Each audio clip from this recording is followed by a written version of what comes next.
Ladies and gentlemen, it has been a rough day, and I gotta say, I'm still in a bit of shock and disbelief that the Miami Hurricanes lost to Louisville yesterday. Well, now it's late night, Saturday night, so Friday, man. I'm still in shock and disbelief as to how that game played out. The interceptions, the mistakes, the penalties, the inability to adjust. What I thought were massive coaching blunders, pathetic usage of timeouts, typical clock management issues. And while a lot of people are going to blame Carson Beck and probably do blame Carson Beck because he wasn't perfect, he made some bad throws. I mean, but it's one of those things where I'm watching games all day today between taking a lengthy nap because it was just a dreadful day. And you know, I'm watching these teams run off tackle plays, and I mean, everybody's running around the tackles except for Miami. Miami just runs the ball into a wall. And that's what this video is about. However, it's going in a different direction. This video is about the fact that this team is just not prepared to play. And Zechariah Poyser, starting safety, said that in his post-game interview. In the post-game press conference, this dude said, "We weren't ready. We hadn't seen this stuff. We weren't ready to play." Now, I don't know what y'all think about that, but it doesn't shock me. I don't even think it shocks you because that's what so many people think about this program now. When we look like this, is that they clearly were not ready and they were unprepared to play. You just don't typically hear a player say that in a post-game press conference. You don't. You don't typically hear that. And I gotta tell you, I'm happy he said it because it needs to be said. And when you watch the last couple of weeks and see that it's clear that people have figured out how to defend the Miami Hurricanes offense because the Miami Hurricanes offense doesn't change at all. And they do exactly the same thing each week. It's, I mean, honestly frustrating. Every team has a first 15 plays, typically, for the first drive. Your first drive should be some good stuff that you know is going to work. Like, not think, you know will work if you execute it. In the last couple of games, Miami's played against Florida State, and you watch Florida State run the ball, move the ball right down the field in the first possession before kicking the field goal. This game, same thing. Louisville goes right down the field, gets to field goal range, except for Miami's not ready or prepared to understand. I mean, they're not prepared or expecting a fake field goal. I really thought there'd be a fake field goal. Heck, I thought Louisville was going to go for it. So I wasn't shocked that they faked the field goal. And the funny part about it was Jacoby Thomas, or kind of embarrassing part about it was Jacoby Thomas's reaction after he made the tackle at the 1 yard line was ecstatic. He clearly thought it was fourth and goal and not fourth and two from the 4. It showed right there how not in tune this team was coming into this game, how there wasn't a focus coming into this game. And that's on everybody. That's on coaches, that's on players. They weren't prepared.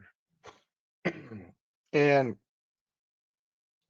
they're not adjusting. They're doing the same thing and thinking it's going to work. You have to adjust every week. Every week there got to be new wrinkles to a game plan. It can't be the same thing every single week. People are going to stop it. These guys are, I don't want to say it, but these guys are paid too. The coaches are paid too. So you got to be prepared to make adjustments on a week to week basis. You can't do the same thing every week, which is what makes this interview with Zechariah Poyser, which I'm about to play right now, so agitating to me because, well, you knew Jeff Brom would do different things because it's clear as day that the Miami defensive line is elite. And the only way you can offset that is by getting rid of the ball fast. And Miami didn't prepare for that.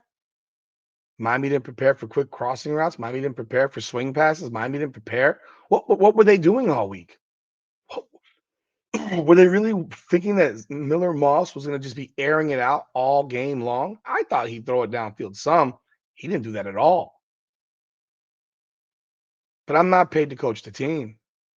They are. And we look like we look every year when we drop one of these bad games. We look unprepared.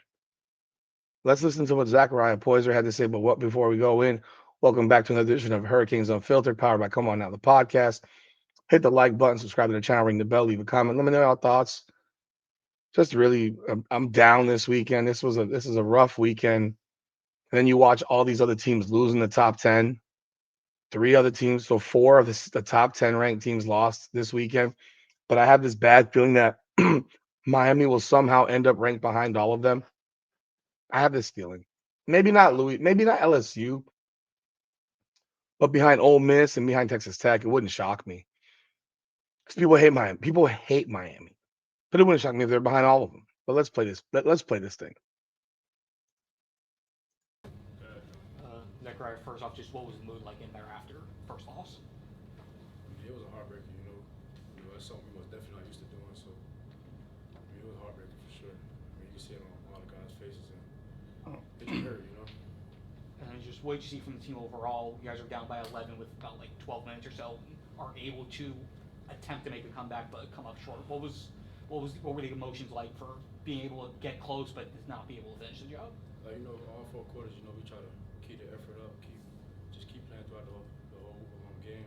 So, that was most definitely a blessing that we can just keep playing, throughout adversity. Our coaches talk about that all the time. Like adversity, you're gonna battle some adversity. Sometimes it's how you respond for sure. Go ahead, Zechariah, what were they doing to make things difficult for you on offense, especially those first couple of drives where they were able to get down the field and score early in the game? They had a bye week, but hats off to their coaches. They had a great plan. You can tell they schemed up during their bye week for sure. They came out with stuff we didn't see the whole season. So there was a lot of exotic stuff we see that we had to adjust to, so that we wasn't prepared for it. So yeah. Anything else? Go ahead, Jordan. The play with you and Keontae be able to force the fumble on Brown. Just what were you guys seeing there, and what worked to be able to get you guys to the turnover and be able to give you guys that shot? Oh yeah, K. Scott. Yeah, he see ball, get ball. I can't explain how that happened. It just happened, but it's just something that happened. I can't explain it. Good, Brian. Yeah, just obviously it's the first loss of the year, so you guys haven't experienced this. What's it going to take inside that locker room and on the practice field to get back to winning next week against Stanford? Let's go back to square one. You lost. It is what it is. It's about how you come back. Like I said, we just had some adversity. You got knocked in the mouth. You just got to come back. Good, Gary. The crossing routes to Bell were really giving you guys a problem the entire game. What was it about those plays that were creating problems, schematically? I feel like we was a man.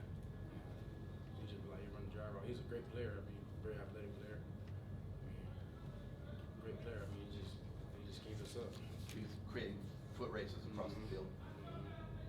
Do 2 more questions. We'll start over here.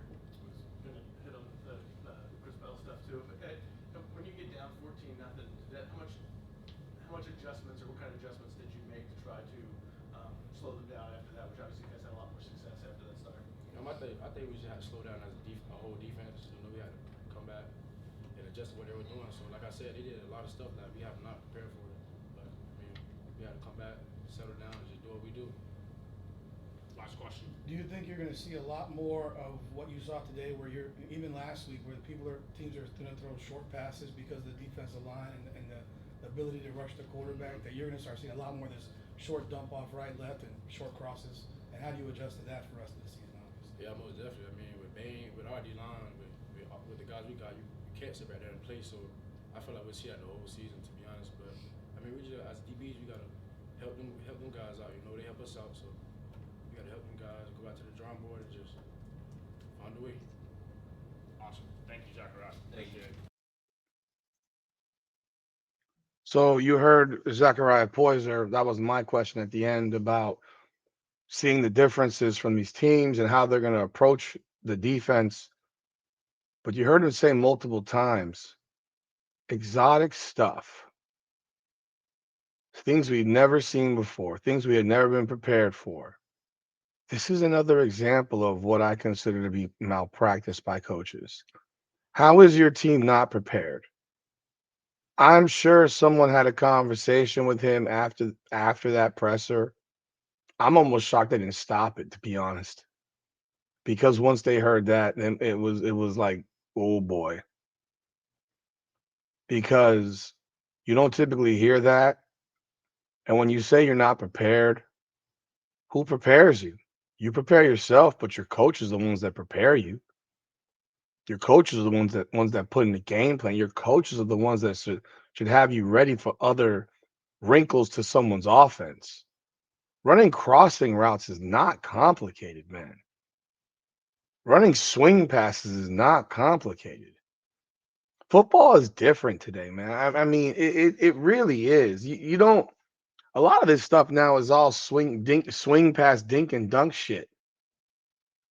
They will dink and dunk their way down the field, and then Miami's playing so far off the ball that they're going to get 5 yards a pop, 6 yards a pop, 7 yards a pop. And then they might break that one, which they did a couple of times in those crossers to Chris Bell. But the fact that this dude said that they were unprepared multiple times and then called this stuff exotic, that they had exotic stuff that we hadn't seen. Swing passes, crossing routes, basic running plays, drag running play sweeps. It's nothing exotic about that. That's basic ass football. There wasn't a whole lot of misdirection. It might be a little gimmicky, but there wasn't a lot of misdirection crap. And yet you weren't prepared for this. I think this is an absolute embarrassment for the coaching staff, for Mario Cristobal. It's embarrassing. I'm embarrassed for him to sit there and watch this. And the fact is that you saw this. You've seen glimpses of stuff like this happening. You saw it against Florida in terms of on the offensive side and the inability to adjust to what the defense is doing. You saw it against Florida State similarly, inability to adjust to what the defense is doing. You saw it against Florida State in terms of the way the defense approached Miami's offense. This is such a disgraceful loss. It's not like Louisville's a bad team, but you're a 13.5-point favorite on your home field. It's rough, bro. But when you hear that, it's almost it's unforgivable. It's unforgivable stuff. What do y'all think of what Poyser had to say, man? Do you appreciate his transparency? Do you think it opens up another can of worms that maybe can't be closed? Y'all leave y'all thoughts in the comments. Like the video, subscribe to the channel, ring that bell. But yeah, let me know what y'all think in the comments for real. Because when he said that, I'm telling you right now, the press room was like, oh shit. He really said that. He really said that. He exposed his coaching staff to being completely unprepared. Y'all let me know your thoughts in the comments. Like that video, subscribe to the channel, ring that bell. This is Hurricanes Unfiltered, powered by Come On Now, the podcast. Come on now.